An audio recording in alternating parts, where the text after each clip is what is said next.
Apaan tuh?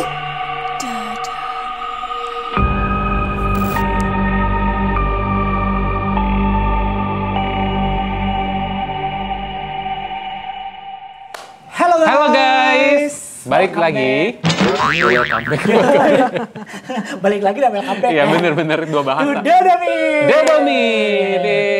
Masih sama Petra dan Tomku dan Bunbun. Yes. Kali ini kita di acara Dupa, yaitu Dunia Iya, Paranormal. Dan kali ini kita masih bersama Bunbun sebagai bintang tamu dan narasumber yang akan kita di segmen Dupa ini bakal ngomongin sesuatu yang berbau dengan paranormal ya. Iya. Kita tapi sebelumnya kenalan dulu kali ya. Kenapa Bunbun yang jadi bintang tamu di Dupa ini? Iya, Siapakah betul. Bunbun Mungkin ini? dari topiknya dulu gitu kali ya. Oh boleh. Topiknya dan apa nih, Pet? Jadi topik hari ini kita akan membahas tentang spiritual awakening. Bangkitnya kesadaran spiritual.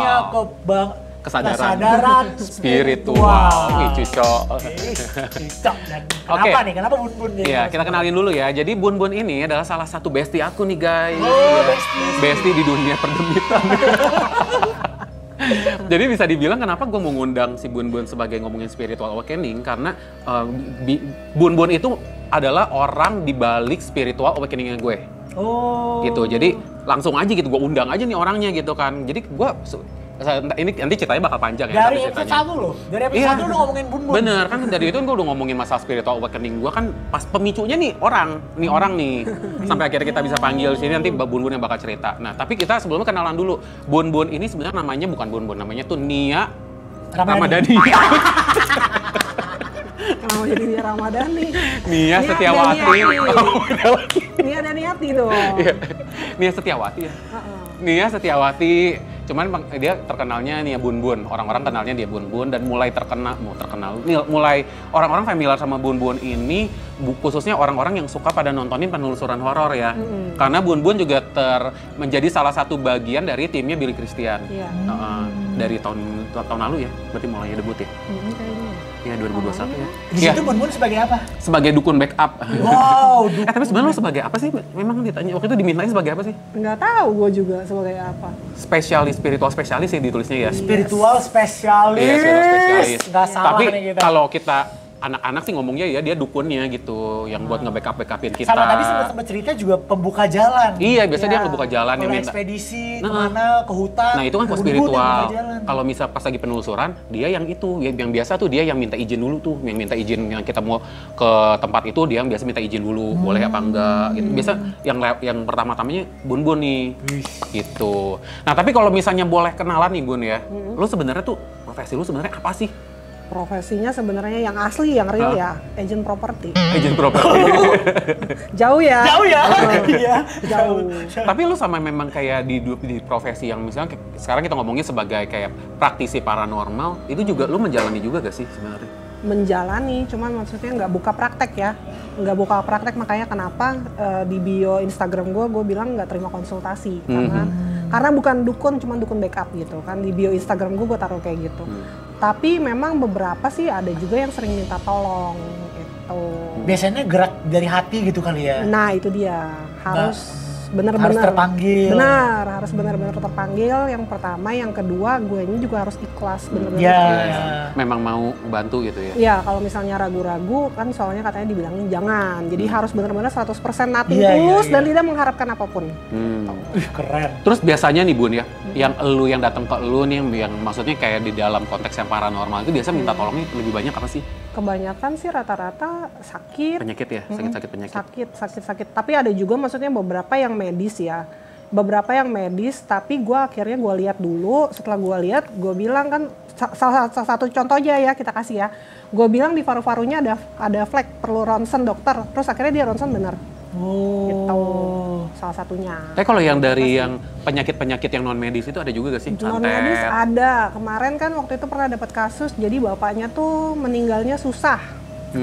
Tapi dia bilangnya bohong sama gua. Dia bilang katanya bapaknya punya ilmu. Ternyata pas gua lihat ada kontrak pesugihan. Wow. Cuan. Oh kemarin. Tuyul ya kan. Mau yang turbo atau yang biasa? tuyulnya kakak, nanti di komen-komen tuh pasti banyak tuyul lah, ya kan? Tuyulnya kakak, gitu. Free ongkir kakak. Ternyata pas gue cek pesugihan, terus akhirnya gue tanya lagi sama anaknya, terus anaknya baru ngaku. Ternyata bapaknya benar pesugihan. Terus akhirnya diobatin, tapi akhirnya bapaknya jadi sembuh. Oh, jadi sembuh. Ya, terus gue tanya lagi sama anaknya, ini gimana nih bapaknya jadi sembuh apa mau dibalikin lagi? Gitu.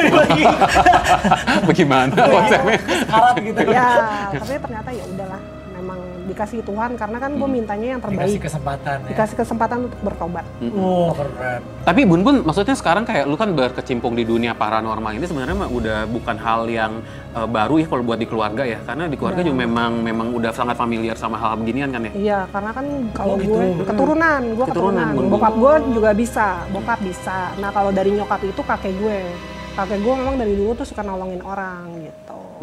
Jadi kalau dari garis keturunan gue kuat karena dua-duanya dapat. Dua-duanya dapat. Oh. Keren. Jadi kira-kira ya profilnya Bun Bun kayak begitulah. Jadi kalau misalnya masalah perdemitan, masalah perdukunan gitu, Bun Bun sangat familiar. Tapi dia nggak buka ini ya, dia nggak buka praktek. Jadi cuman khusus jalur belakang aja ya, khusus teman-teman gitu kan. Kalangan tertentu. Memang berjodoh. Frekuensinya jodoh. Iya, berjodoh. Memang terpanggil kayak tadi kan, nggak bisa sembarangan. Ini kita nih bisa duduk seperti ini bareng sama ini, kita berjodoh ini. Jodoh. Berarti kita frekuensinya sama. Asik. Ya udah Pet, lu udah mau nanya lagi tentang Bun Bun. Kalau dari gue perkenalannya mungkin menurut gue sih Bun Bun. Kalau gue sih lebih pengen belajar tentang spiritual awakening. Ya udah kalau gitu kita langsung masuk aja ke spiritual awakening. Oke. Kita mulai dengan pertanyaan pertama yang basic banget, yaitu apa sih sebenarnya spiritual awakening itu? Menurut kebangkitan Bun, spiritual itu apa gitu ya? Gimana Bun? Jadi kan sebenarnya kalau misalnya spiritual awakening yang kita tahu adalah kebangkitan spiritual kan. Nah kalau bicara tentang spiritual itu bukan cuman karena satu agama. Karena kan konteksnya udah sangat luas ya. Universal jadi, ya. Jadi jatuhnya udah universal kan, spiritual itu artinya kita lebih gimana cara kita mengenal diri kita lebih baik. Wow. Lebih intinya goalnya lebih ke situ ya, lebih ke diri sendiri. Lebih ke diri sendiri, lebih ke dalam gitu. Kalau supranatural kan lebih keluar gitu kan, ngelihat yang goib-goib. Nah itu makanya teman-teman harus bedain ya, spiritual sama supranatural itu beda ya. Jadi spiritual awakening ya benar-benar spiritual, bukan supranatural awakening. Berarti ini inter gitu ya, tidak intra. Karena ya ke spiritual itu mungkin lebih ke ketuhanan kali ya. Iya, sama. Karena ngarahnya ke Tuhan ya. Iya, sama juga cari kedamaian buat diri sendiri sih. Iya, kedamaian sih goalnya. Spiritual awakening tuh ada jenis-jenisnya nggak sih? Maksudnya kayak aliran spiritual awakening ini, gimana cara kita mendefinisikan kalau ini adalah sebuah spiritual awakening gitu? Iya, yang pasti kalau misalnya kebangkitan spiritual itu yang pertama adalah biasanya kita kena masalah hidup. Biasanya masalah ciri-cirinya hidup ya, masalah hidup yang parah. Contohnya? Ya banyak masalah hidup yang parah. Depresi, stres, mau bunuh diri. Terus masalah mental health. Iya. Kan gue butuh di spiritual, gue cari spiritual awakening. Terus apalagi ya biasanya? Ya tapi ya karena memang ngalamin ada masa-masa sulit ya Bun ya? Iya, masa-masa sulit, tapi maksudnya sampai kita pun mau menyerah gitu. Sampai kita tuh nggak bisa, kayak ngerasa kita kayak aduh gue give up deh buat yang ini gitu. Gue nggak tahu, kayak nggak ada jalan keluar. Kayak kita udah bener-bener kalau ibaratnya kita ditenggelamin ke dalam air, itu tuh udah bener-bener ditenggelamin ke dalam gitu. Jadi itu step awalnya gitu ya? Step awalnya biasanya ada trigger, sebuah masalah yang akhirnya membuat kita berpikir lebih dalam gitu kali ya. Kayak dan apa namanya? Jadi kalau kita udah punya masalah ini, apakah selalu itu yang menjadi trigger sebuah spiritual awakening? Bisa nggak orang yang nggak punya masalah dia bangkit secara spiritual juga gitu? Kalau misalnya orang nggak punya masalah bangkit secara spiritual dibilang bisa atau nggak bisa? Kan itu kan karena tergantung awareness kita sendiri kan. Iya, kalau misalnya kita kayak kurang aware, soalnya kan gini ya, maksudnya kayak gini deh, tanda-tanda alam itu kan sebenarnya juga udah banyak kan. Kadang-kadang semesta pun kasih tanda kan, cuman kitanya yang nggak aware kan. Tanda ini artinya apa sih, ini artinya apa sih, kan banyak yang kayak gitu kan. Nah kalau orang yang spiritualnya udah bangkit, nah itu mereka bisa baca tanda-tanda alam. Dia lebih intuisinya kuat untuk mengikuti tanda-tanda alam itu ya. Intuisinya juga udah. Kalau misalnya spiritualnya udah bangkit, intuisinya udah pasti jalan, itu udah ini sebenarnya udah enak banget, udah gampang. Apalagi misalnya orang-orang yang spiritualnya udah jalan, udah oke ya, dia udah tetap ada jalurnya kan. Kadang-kadang juga orang suka keluar jalur juga. Kalau mereka keep on track, itu tuh sebenarnya udah gampang buat ngejalanin hidup, lebih gampang sih. Jadi gimana sih sebenarnya ciri-ciri orang yang udah spiritual awakening? Tiba-tiba gue ada yang bisikin nih. Apa? Tiba-tiba ada yang bisikin tentang masa spiritual awakening. Ini salah satu stepnya ya. Biasanya orang yang benar-benar udah nyampe bisa jadi spiritual awakening, biasanya sebelumnya dia udah menjalani spiritual biasanya itu religius itu udah di tahap yang udah mulai mentok. That's why dia harus spiritual awakening karena dia di spiritual di agamanya dia tuh dia udah tinggi. Jadi kalau misalnya belum agamanya sendiri, misalnya dia udah mempelajari satu agama gitu ya, di agamanya dia udah cukup tinggi, baru dia nanti bakal bisa naik ke level yang baru spiritual awakening. Karena saat spiritual awakening itu lu bakal dapet sesuatu yang lebih dari agama yang lu pelajarin satu. Jadi dia malah akan jadi semakin rajin beribadah gitu-gitu? Harusnya gitu kalau spiritual awakening tandanya, kalau yang gue dikasih tahu ya. Karena biasanya kalau misalnya spiritual awakening gini, biasanya orangnya sama agamanya tuh awalnya udah kuat. Jadi udah kuat dulu.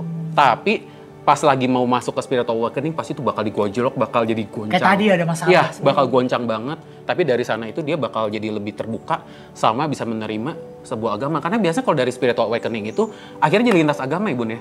Jadi karena jadi bisa menerima berbagai macam agama, berbagai macam konsep, semuanya mulai terbuka gitu. Itu yang tadi dibisikin ke gue. Keren. Jadi kalian bisa bilang kalau kalian udah spiritual awaken belum? Kalau gue sih udah sih, gue berani bilang gue udah. Bun juga udah pasti ya, kalau udah, nggak udah nggak jadi master.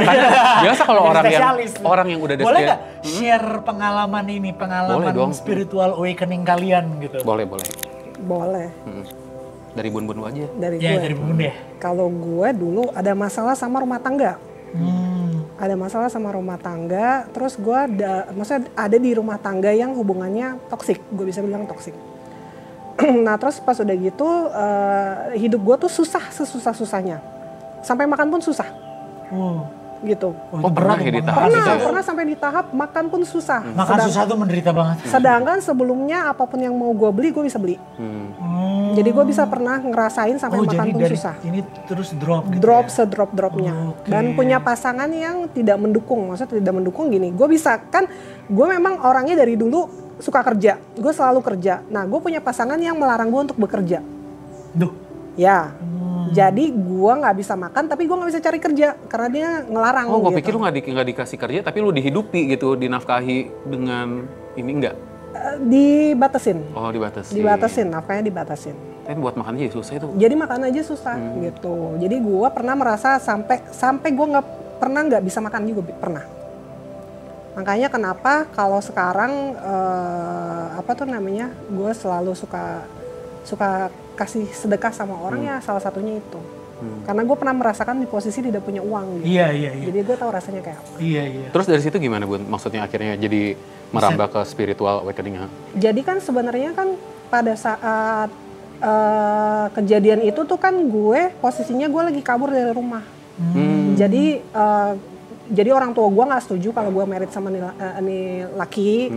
Akhirnya gue kabur dari rumah ceritanya. Gue mau menentang dunia nih ceritanya gitu. Me against the world. Me against the world. Iya. Mau menentang dunia nih gue gitu. Terus akhirnya kabur dari rumah, terus akhirnya married, tahu-taunya begini gitu kan. Tapi gue ngerasa karena kan ini kan pilihan gue, tanggung jawab gue. Jadi gue tuh nggak kasih tahu ke orang tua gue kalau gue tuh sampai sesusah itu gitu. Jadi gue nggak cerita. Jadi mereka pun nggak tahu gitu, nggak tahu apa-apa karena gue ngerasa pada saat juga ya? Iya, pada saat lu memilih sesuatu itu tanggung jawab lu, mau buruk mau jelek lu ambil, lu telan gitu. Kalau gue ngerasanya kayak gitu. Dan itu juga sebenarnya salah satu cara gue untuk keluar dari yang dibilang kebisaan atau gift atau apa. Tadinya gue juga nggak mau kan. Mau jadi aktif gitu ya, atau gimana? Iya, maksudnya tadinya juga awalnya kan gue nggak mau, maksudnya kayak punya penglihatan ya. Maksudnya siapa sih yang mau, misal kayak lu lagi duduk tiba-tiba lu bisa nangis ngeliat bencana di mana kan kayak gitu. Dulu tuh gue bisa sampai nangis parah, sedangkan gue tuh susah nangis. Karena ngelihat bencana alam, bencana di seluruh dunia gitu maksudnya. Yang akan datang bisa atau gitu. Iya, yang akan datang beberapa dan udah Vision kejadian gitu. juga. Gitu. Oh, kayak retrokognisi gitu ya? Kalau retrokognisi kan ke belakang. Iya, ke belakang maksudnya bisa. Prekognisi. Precognition ke depan, precognition ya. Tapi kan lu juga bisa ngelihat yang ke belakang juga Bisa. kan. Yang misalnya kalau misalnya kejadian di tempat ini ternyata pernah ada kejadian apa bisa. Bisa. Oh. Terus tiap hari kan ngerasain gempa kayak gitu kan gak enakan. Gempanya di mana gue juga ngerasa gitu. Jadi kayak hidup gue kayak gue ngerasa kayak gue nggak mau aja gitu. Jadi lo benar-benar digelitik oleh semesta gitu ya? Iya, saat itu ya? jadi gue ngerasanya kayak padahal nggak mau gitu ya? Kayak gue mau, gue mau lepas deh dari semuanya gitu. Gue mau ngelepas dari diri gue yang dulu, yang aneh, menurut gue itu aneh ya. Awal-awalnya. Akhirnya poin apa tuh yang bisa merubah semua ini? Ya pada saat yang itu, gue masih terjebak dalam perkawinan yang toksik. Terus akhirnya gue memutuskan untuk oke lah, gue balik lagi ke keluarga, apapun itu gue ambil semua gitu. Termasuk kebiasaan dan keanehan ini gue ambil. Gitu. Menerima acceptance. Ya, itu bener sih, acceptance itu penting banget. Menerima diri sendiri, benar-benar. Karena lu kan ini kan kalau ngomongin spiritual awakening ini kan ngomongin sebenarnya goalnya itu kan kedamaian ya. Dan salah satu spirit apa kayak acceptance itu kan sebenarnya penerimaan itu artinya itu berdamai sama diri sendiri. Jadi awalnya memang saat kayak orang yang kita mau step awal mau spiritual awakening ya dia harus bisa nerima diri dia sendiri. Itu psikologi banget juga tuh. Iya ya, dia harus bisa berdamai sama masa lalunya dia. Trauma masa kecil. Trauma masa kecil semua. Harus udah bisa melepaskan. Iya. Bukan berarti kayak memaafkan, tapi benar-benar udah bisa dealing gitu dengan yang memang udah terjadi ya udah. Harus sudah gitu. bisa melepaskan gitu, melepaskan dan melupakan. Wah, keren. Ya itu spiritual awakening. Dan abis itulah baru mulai perjalanan spiritual. Kalau lo gimana Tom tadi dulu? Nah, kalau gue sebenarnya kan spiritual awakening buat gue tuh bisa dibilang pencetusnya tuh yang ininya bun-bun ya. Karena gue kan memang anehnya udah dari kecil gitu. Cuman kan gue denial kan. Gue anaknya denial. Sampai suatu ketika gue itu ada di featured di acaranya Billy, apa namanya, Horror Talk ya? Iya, Horror Talk. Di Horror Talk gue jadi kayak bintang tamunya gitu buat cerita ke pengalaman gue. Di situ ada Bun-Bun jadi co-hostnya si Billy. Jadi ya saat gue cerita di Terawang cerita gue lah, dia ngelihat menelanjangi gue lah gitu. Dilihat siapa yang di belakang gue lah atau apa. Akhirnya gue dikasih tahu sama Bun ternyata kayak ternyata gue ada Pokemon nih yang jagain gue, makanya kenapa gue bisa kayak pergi astral projection atau apa gitu. Nah, bener-bener pertanyaan si Bun kok nggak percaya. Gue belum pernah kenal Bun. Dan waktu di acara itu gue nggak pernah nanya sama Bun Pokemon gue siapa, Pokemon gue kayak gimana. Enggak, gue nggak nanya. Cuman malamnya gue ngomong, aku pengen ketemu sama yang ngejagain gue gitu. Malamnya ketemu lah, besok pagi gue chat sama Bun, ini gue gambar kan, yang sosok yang gue lihat. Gue lihat, Bun ini bukan ya yang lu maksud Pokemon gitu. Terus si Bun bilang, iya betul yang perempuan ini. Dari situlah gue ngobrol. Nah dari sana gue ngerasa kayak, ternyata gue dititipin ke dia sama sosok yang jagain gue ini selama ini. Dan dia udah nitipin pesan ke Bun. Gue kaget loh, karena gue nanya Bun, emang dia nitip pesan apa? Terus si Bun cerita, iya dia nitipin nih, kasihan nih ini. Dan gue tuh baru ngalamin depresi, Pet. Gue habis ngalamin depresi beberapa bulan lalu. Gue nggak cerita sama Bun nih, tapi Bun tahu gitu kan, karena diceritain sama si yang ngejagain gue itu. Dari situ kan gue mulai, wah ternyata yang kayak gini beneran ada ya. Dan dari situ gue mulai langsung mulai jadi kebangkitan spiritual gue. Jadi kayak yang awalnya sesuatu yang bentrok sama agama gue ya, maksudnya kayak di agama gue ngomongin kayak ada yang ngejaga-jaga gitu udah aneh banget gak sih gitu. Terus tiba-tiba ada kayak gitu, di saat gue bertentangan gitu kayak di ajaran agama sama yang gue alamin, tapi yang gue lihat ini baik gitu, bukan sesuatu yang buruknya. Di situlah jadi gue ada bentrok sampai akhirnya gue ngerti konsep ternyata gue lagi memasuki fase spiritual awakening di mana gue harus mulai membuka diri. Ternyata di luar dari agama gue ini masih banyak hal yang lain gitu di luar karena sana. pasti ada pergumulan dogma-dogma yang kita kenal juga. Maksudnya sama perspektif baru yang kita dapat. Karena kan kalau yang paling kontras gitu ya di agama di Kristen kan kita nggak percaya tentang reinkarnasi kan. Tapi setelah kayak gue dapet spiritual awakening, tiba-tiba gue dapet pemahaman tentang reinkarnasi. Dapet sendiri, tiba-tiba dapet kayak begini, tiba-tiba dapet kayak begitu. Yang ngebisikin gue lebih kenceng dari yang awalnya cuman kayak ngedenger samar-samar jadi makin kenceng. Jadi kayak tiba-tiba ngelihat kayak, keberadaan yang di dunia ini, semesta yang di luar yang kita pahami itu ternyata masih luas gitu. Jadi sejak momen itu indera keenam lo bisa dibilang jadi semakin jadi aktif gara-gara ya bisa dibilang si Bun yang nyetekin jadi tombol on-nya. Membuka jalan. Nah, terus kebetulan gue kan sama Bun gak cuma dari situ ngobrol doang. Kebesokan-besokannya gue terlibat di timnya si Bill Christian. Ya udah kita ada jalan-jalan yang kayak penelusuran. Gue bareng-bareng sama Bun kira udah berapa season nih? 3 ya. Udah 3 season gitu. Jadi sepanjang jalan itu ya udah gue namanya main sama orang IndiHome ya. Kan gue juga jadinya terkontaminasi juga. Jadi yang tadinya radar gue cuman yang masih ngaco kemana-mana. Sampai lama-lama jadi terasah gitu. Setelah memang bareng-bareng terus gitu. Setelah jadi, PKL. Setelah PKL. Praktek kerja lapangan dulu kan. Praktek kerja lapangan. Karena memang ini sebenarnya sebuah ilmu yang harus diusahakan ya maksudnya. Ada jangka waktunya nggak sih sebenarnya spiritual awakening ini maksudnya bisa hilang kah? Bisa. Jadi gini, kalau gue mungkin ini juga gue baru dapat bisikan. Biasanya orang-orang yang nggak semua orang bakal spiritual awakening itu tiap orang beda-beda. Cuman orang-orang yang punya misi tertentu, memang di dalam hidupnya ada misi, dia harus bangun. Setuju gak, Bun? Benar. Wow. Jadi memang ada misinya tertentu. Kalau misalnya lu memang di dunia ini nggak ada misi ke dunia spiritual, ya nggak perlu amat bangun gitu. Cuman orang-orang yang memang terpanggil karena memang ada misi khusus nih buat di dalam dunia spiritual, dia harus bangun mau nggak mau. Dan pasti semesta ngarahin banyak orang buat datang buat ngebangunin dia kalau dia pun nggak mau bangun-bangun ya. Iya. Kayak misalnya mungkin gue udah lama nggak bangun-bangun, tiba-tiba dikiriminnya Bun gitu. Tiba-tiba mau nggak mau gue harus ada obrolan yang akhirnya gue kebangun gitu. Gimana Bun? Iya, tapi pun itu juga jodoh-jodohan. Iya betul. Jodoh-jodohan orang, maksudnya kayak gue nih, dia sama gue memang jodoh, gue pun jodoh sama dia. Tapi misalnya kayak lu atau lu ya, belum tentu jodoh sama gue. Mungkin sama orang lain jodohnya gitu. Karena memang ya balik lagi itu ya energi, frekuensi, vibrasi gitu ya. Iya. Sama ini juga sih ngejagain dari arah dari kayak kubu mananya, bukan kubu sih apa sih sebutannya? Iya dari klan lah. Dari klan mananya gitu kadang suka sama gitu. Iya. Maksudnya apa tuh klan? Misalnya kan Pokemonnya kan punya klan nih. Iya. Nah klannya dari mana misalnya? Kalau kita bilang ada yang dari selatan atau dari utara atau dari mana Ada yang dari kan? Tionghoa. Iya. Gitu. Nah gitu. Biasanya kalau misalnya kayak Tanah model Sunda. yang Ada tadi yang dia dari bilang, Sunda, dia bilang kan Hindu, kayak, dari Hindu gitu dia ya. kayak bilang dia dititipin sama gue. Nah kan yang nitipinnya kan Pokemonnya dianya nggak ngomong sama Iya, gue, betul. tapi Pokemonnya dia yang nitipinnya ke gue gitu. I see. Ada beberapa sih orang yang maksudnya yang pernah Banyak datang yang ke dititipin ke rumah lu ini, ya? dititipin ke gua. Kalau kita udah awakening, bisa awakening lagi nggak? Bisa. Oh ya? Bisa. Bisa jadi lebih, maksudnya udah awakening tapi terus awakening 2.0 gitu? Enggak, jadi sebenarnya gini, spiritual awakening itu kan proses ya. Jadi banyak batasnya, banyak yang harus banyak perkembangannya. Jadi mungkin yang kayak tahap yang pertama spiritual awakening-nya cuma kayak tahu, oh ya ternyata di dunia ini tuh masih ada ini, dan gue tahu ternyata gue punya kayak spirit guardian. Tapi awareness yang pertama. Yang kedua bisa aja lu yang lagi naiknya tadi acceptance kali yang kedua. Ya bisa kayak gitu tuh, kalau nggak tiba-tiba lu ternyata karena udah seiring, kan awalnya lu nggak tahu misi. Spiritual awakening yang keduanya lu ternyata tahu misi lu, panggilan kemana. Kadang kan waktu awal lu cuma spiritual awakening, gue buat apa ya tiba-tiba gue dapet kayak gini. Nah, tiba-tiba misalnya gue kayak dipanggil kudu datang ke Gunung Merapi. Gue buat apa ya ke Gunung Merapi? Nah, kenapa gue harus kudu ke pantai selatan?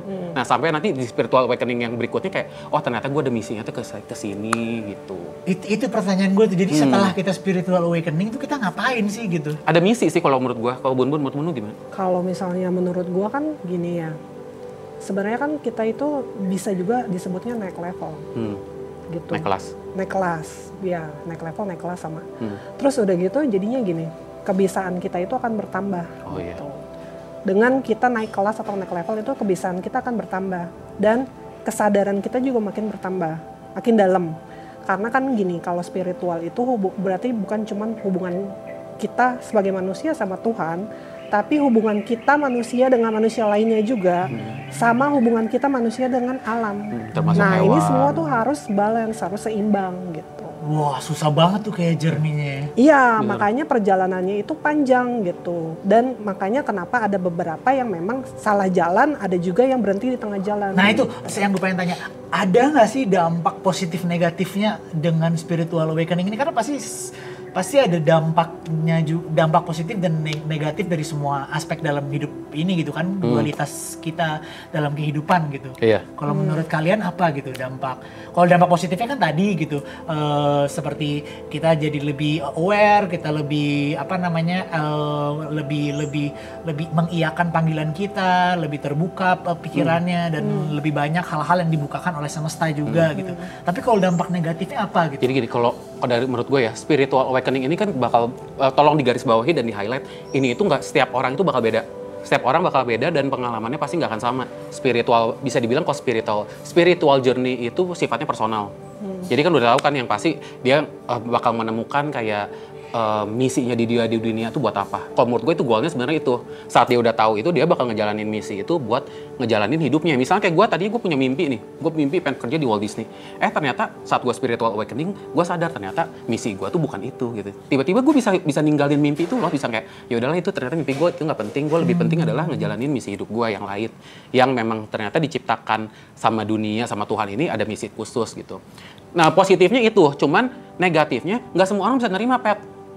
Malah ada jadi tengil gitu kali ya? Enggak, maksud gue saat kayak misalnya gue spiritual awakening, kan yang lain belum spiritual awakening nih misalnya, mereka nggak akan ngerti. Jadi saat apa yang gue alami, strugglingnya yang gue alami, nggak semua orang bisa ngerti, malah sering dibilang sesat, ya kan? Dibilang sesat lah, dibilang apa gitu. Jadi malah jadi semakin lu ada spiritual awakening, lu strugglingnya makin berat sih. Itu menurut gue negatif, positif negatifnya. Kalau menurut Bun gimana? Kalau menurut gue sih negatifnya gini, kan batas halusinasi sama kenyataan itu kan beda tipis ya. Nah kadang-kadang orang-orang yang sudah spiritual awakening kan pasti akan peka. Peka tuh peka semuanya loh. Iya. Pendengaran, penglihatan semua peka. Sampai penciuman. Sampai perasaan pun akan lebih peka. Iya. Peka 2 kali lipat daripada yang biasa ya. Terus udah gitu nanti kalau misalnya dihadapkan oleh satu, misalnya kayak ya biasanya rata-rata yang udah kebangkitan spiritual tuh rata-rata disusul dengan penglihatan, vision. Iya, maksudnya kayak bisa ngelihat sesuatu atau nggak dapat firasat atau mungkin ngelihat sosok kayak gitu kan, karena indranya sudah mulai peka. Nah, kalau misalnya baru-baru awal-awal, nah takutnya yang dia lihat itu berbeda gitu. Jadi salah kaprah gitu ya? Iya, maksudnya kayak sosok yang menyerupai lah. Kan kalau jin kan bisa menyerupain siapa aja, bisa nyerupain elu, bisa nyerupain dia gitu kan. Terus datang ke gue, terus gue nganggapnya itu elu, itu dia gitu. Padahal bukan. Nah yang kayak gitu-gitu kan negatifnya. Jadi kadang-kadang nanti ya sesat ya? Iya, satu jadi sesat, satu jadi halu. Negatifnya kayak gitu. Tapi memang sebenarnya kalau menurut gue ya kayak spiritual awakening ini memang better itu lu nggak jangan sendiri sih ya. Minimal ada kayak temen yang bisa ngebimbing lu gitu atau bisa memang bisa buat sharing bisa saling ngingetin gitu. Biar kalau misalnya, karena emang rawan salah jalan ya Bun ya. Banget. Apalagi kalau misalnya ada orang nih misalnya dia terlalu terobsesi sama spiritual journey-nya sampai akhirnya hidupnya nggak balance gitu. Sedangkan kita kan sebenarnya hidup itu harus balance. Spiritual dan duniawinya kita harus balance gitu. Kalau yang terlalu jadi radikal gitu. Iya, kalau yang radikal akhirnya jadi nggak napak gitu. Jadi kayak ngomongnya juga nggak nyambung lah, terus jadinya jadinya jadi sombong. Jadi sombong harusnya kan kalau udah spiritual awakening itu kan yang pertama, yang pasti dia nggak pernah akan ngejudge orang lain. Kalau udah spiritual awakening. Iya, setuju. Karena dia udah paham gitu. Intisarinya sebagai manusia itu harus punya hubungan yang baik ke manusia lain. Dia nggak akan pernah ngejudge orang lain gitu. Mau dari segi apa? Super sekali. Jadi kalau misalnya dibilang, oh iya gue udah banget secara spiritual, coba aja lihat kelakuannya. Benar. Kita bisa nilai kok. Jadi lebih baik apa enggak? Ya kalau dia lebih baik berarti dia benar udah bangkit secara spiritual. Tapi kalau misalnya kelakuannya nggak beda jauh ya udah berarti dia belum atau levelnya belum naik. Dia kelihatan sih ya emang maksudnya orangnya karakternya pasti dari ke lifestyle dia juga. Iya, kelihatan pasti. Terus misalnya gini, kalaupun misalnya dia punya teman-teman dia itu pasti akan suka dengan dia secara natural bener. Nggak tanpa secara ada terpaksa. Karena orang-orang yang sudah bangkit secara spiritual dan benar ya, posisinya benar gitu di jalan yang benar. Bukan karbit ya? Bukan karbitan atau dipaksa. Karbit itu dipaksa. Jadi kayak tiba-tiba misalnya dia belum waktunya spiritual awakening tapi dibukain gitu. Enggak, karena ngelihat orang-orang lagi pada spiritual awakening gue juga pengen, akhirnya dia mencari ikutan kelas. Ya atau enggak cari tempat. Tapi itu boleh nggak sih jadi maksudnya? Ya bisa aja, boleh-boleh aja, sah-sah aja. Cuman jadinya nggak normal aja karena dipaksain gitu. Sebenarnya gini, kalau kita misalnya kayak kita lagi spiritual journey nih, kita mesti pergi ke satu tempat, misalnya ya contoh, kita pergi ke suatu tempat, tapi tempat yang kita datengin itu sebenarnya nggak cocok buat kita. Sebenarnya kita nggak akan dapat esensinya tuh apa, gitu. Karena nggak pada frekuensi yang sama. Misalnya lu kelas 1 SD, tapi tiba-tiba lu ngedatengin kelas 3, kan pelajarannya lu masih belum nyampe. Iya, gitu. Kayak gitu. Maksudnya gini kan, kalau kita pergi ke tempat-tempat spiritual itu pasti ada sesuatu pelajaran atau makna yang bisa kita petik dari tempat itu. Contohnya kayak gini deh, Bukit Rema. Oke. Yang di Jogja. Iya, Oke. Itu kan dibilangnya gereja. Yang kayak bentuk ayam. Lupa gua. Ada nggak? Dibilangnya gereja ayam, tapi sebenarnya itu merpati. Iya. Ya kan? Itu kan dibilangnya gereja, tapi bukan gereja. Itu adalah rumah doa. Buat semua agama. Buat semua agama. Oh wow, buat keren banget. Buat 5 agama. Nah, yang bisa lo ambil dari pelajaran dari tempat itu adalah kerukunan umat beragama. Iya, keren. Nah, kayak gitu-gitu kan lo dapet nih esensinya nih dari tempat-tempat yang udah lo datengin. Nah, tergantung lo mau aplikasikan ke dalam hidup lo atau tidak. Gitu. Kalau lo tidak dapat maknanya, berarti lo nggak dapat apa-apa. Gitu. Gila, gue banyak banget belajar hari ini. Oke, Bun, ini pertanyaan terakhir. Ini buat The Demeters juga yang para nonton yang mungkin tertarik pengen spiritual awakening atau belajar gimana sih? Ada nggak tips-tips untuk kita bisa spiritual awakening? Apa yang harus kita lakukan supaya kita bisa lebih dekat dengan step untuk sampai kita bangkit spiritualnya gitu? Langkah-langkahnya gimana? Yang pasti kalau yang pertama paling awal itu kita harus bisa nerima diri kita apa adanya. Kita harus mencintai diri kita dulu supaya kita bisa mencintai orang lain gitu. Jadi yang paling utama adalah itu, kita terima dulu. Terima maksudnya jangan terima bagus-bagusnya aja ya. Tapi yang jelek-jeleknya juga kita terima. Maksudnya kayak acceptance-nya itu kita harus mikirnya gini. Apapun yang terjadi di hidup kita, mau masa lalu kita buruk atau apa gitu kan. Itu maksudnya memang bagian dari hidup kita dan kita jadikan pelajaran gitu supaya kedepannya kita lebih baik daripada yang dulu gitu. Jadi sebelum kalian kalau spiritual awakening ini harus pergi kemana-mana, jangan. Cintai dulu diri sendiri, terima dirinya apa adanya baru gitu. Jadi benahi diri sendiri. Benahin diri dulu gitu. Mungkin selama ini kita jadi manusia banyak kurangnya pasti. Namanya manusia kan nggak ada yang sempurna ya. Banyak kurangnya, jadi introspeksi diri dulu sendiri. Sesudah kita berdamai dengan semuanya, barulah. Kita harus bercermin dan kita menerima segala baik buruknya. Kita harus tepok diri kita di belakang. I love you, Petra. Dan ada tambahan, pokoknya lu juga harus makin dekat sama Tuhan. Iya pasti. Lu harus makin dekat sama Tuhan. Ya jangan sampai lupa sama Tuhan dan harus ingat nih, pokoknya kalau ciri-ciri spiritual awakening yang benar gitu ya. Lu coba bayangin goalnya itu bakal membawa lu ke satu kedamaian atau enggak. Kalau memang jalannya buat bikin lu damai, berdamai sama masa lalu, berdamai sama masa depan, berdamai sama saat ini, nah itu berarti benar. Dan gak usah, dan natural aja ya, pasti kayak gak usah ngelihat orang misalnya, dia spiritual awakening harus ke pantai selatan, gue juga mau ke pantai selatan. Nggak usah begitu, kalau misalnya lu nggak ada yang manggil ke sono ngapain juga. Kalau jalurnya beda, ya nggak mungkin juga. Karena ini personal ya, setiap trip pasti, setiap spiritual journey trip pasti bakal berbeda. Karena itu bakal ngaruh lagi, ntar ngomonginnya bakal panjang dia, ntar bakal ngomongin past life lu lah, ngomongin masalah Pokemon lu, makanya itu beda-beda bakal panjang lagi. Jiwa juga, jiwanya cukup tua atau enggak. Iya, old soul atau bukan gitu, itu ntar bakal panjang lagi. Tapi ya untuk yang teman-teman yang baru ngerasa spiritual awakening, biasanya langsung dia ngerasa banyak pertanyaan ya. Biasanya orang-orang yang baru mulai spiritual awakening itu bakal timbul banyak pertanyaan yang kadang yang suka nggak bisa dijawab. Eksistensial gitu ya. Tentang ya, kok pertanyaan gue tapi nggak bisa dijawab sama agama gue. Nah biasa gitu. Dari agama gue kok nggak dapet jawaban ya. Lu mau nggak mau harus ngelihat dari ajaran agama lain baru bisa dapet jawabannya. Kalau yang dari gue sih gitu. Berarti singkatnya guys, nggak perlu terlalu banyak step yang harus kita lewati. Sebenarnya simple aja untuk memulai spiritual awakening. Look at yourself, look at your inner self, accept yourself, love yourself, and the way will open for you. Gila. Ini ngomong Petra apa bukan nih? Nggak tahu. Lancar banget. Kayaknya udah ketularan sinyal. Kayaknya udah ketularan sinyal ya. Keren banget loh Petra. Oke guys, kalau gitu thank you banget Bun-Bun buat ilmunya. Kita belajar banyak banget. Thank you banget, kita udah boleh ini kita masih di rumahnya Bun-Bun loh ya. Thank you banget udah bisa ada di rumah yang homey ini. Betah kan? Betah banget. Auranya enak banget. Jangan lupa di subscribe, jangan lupa di like, dan juga jangan lupa untuk di komen. Mungkin kalau ada yang mau pertanyaan ke gue juga nggak apa-apa di komen. Gue suka baca komen loh. Oh iya, Bun-Bun tuh tipe orang yang suka bacain komen. Suka baca komen, gue suka balas komen. Tapi kalau nge-add Instagram mungkin nggak di-approve. Jadi kalau kalian mau nanya tentang spiritual awakening, nanya ke Bun-Bun, kalian boleh komen. Boleh tanya di episode ini, kalian langsung komen, ntar dijawab sama Bun-Bun. Bun-Bun suka cekin untuk menjawab pertanyaan kalian. Cocok? Spesial buat His Lab. Oke, kalau gitu, thank you for watching. Bye guys.